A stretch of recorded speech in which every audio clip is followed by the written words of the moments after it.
পেহেলগাঁও সন্ত্রাসী হামলার পর অবৈধ অভিবাসীদের বিরুদ্ধে দেশব্যাপী অভিযান চলাকালীন সময় আটক বাংলাদেশিদের পুশব্যাক করার সিদ্ধান্ত নিয়েছে ভারত সরকার।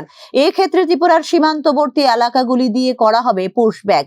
রাজ্য আরক্ষা প্রশাসন থেকে পাওয়া তথ্য অনুযায়ী ইতিমধ্যে ত্রিপুরার সীমান্তকে ব্যবহার করে 450 বাংলাদেশি অবৈধ অভিবাসীকে পুশব্যাকের মধ্য দিয়ে বাংলাদেশে ফেরত পাঠিয়েছে নয়াদিল্লি। রাজ্য প্রশাসন থেকে পাওয়া তথ্য অনুযায়ী ভারতীয় বিমান বাহিনীর বিশেষ বিমানে করে সময়ে সময়ে অবৈধ বাংলাদেশি নাগরিকদের নিয়ে আসা হচ্ছে আগরতলার এমবিবি বিমানবন্দরে। পরবর্তী সময়ে সুনির্দিষ্ট একটি প্রক্রিয়ার মাধ্যমে পুশব্যাক করা হচ্ছে অবৈধ বাংলাদেশি অভিবাসীদের।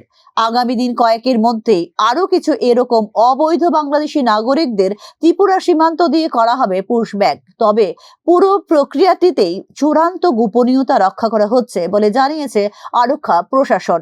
মূলত যে কোনো ধরনের জটিলতা এড়াতে এই ধরনের গোপনীয়তা রক্ষা করা হচ্ছে বলে জানিয়েছে আরক্ষা প্রশাসন। বেআইনিভাবে ত্রিপুরায় প্রবেশকারী বাংলাদেশিরা নিরাপত্তা সংস্থার চোখ এড়াতে খুব বেশি দিন অপেক্ষা করেন না আগরতলায়। বিস্তৃত রেল সংযোগের সুবিধা নিয়ে এই সকল অবৈধ বাংলাদেশি অনুপ্রবেশকারীরা দেশের বিভিন্ন মেট্রো শহর এবং দ্বিতীয় স্তরের শহরগুলিতে চলে যায়, যেখানে নির্মাণ এবং অন্যান্য খাতে ছোটখাটো চাকরি পাওয়া সহজ।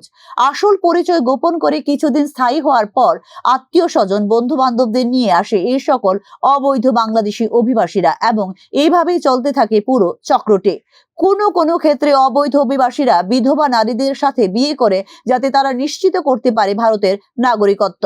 এই সমস্ত বিষয়গুলির পর্যবেক্ষণ করে অবৈধ অভিবাসীদের ট্র্যাক এবং নির্বাসন কার্যকর করার বিশেষ উদ্যোগ নেওয়া হয়েছে বলে জানিয়েছে আরক্ষা প্রশাসন। Bureau report, news now.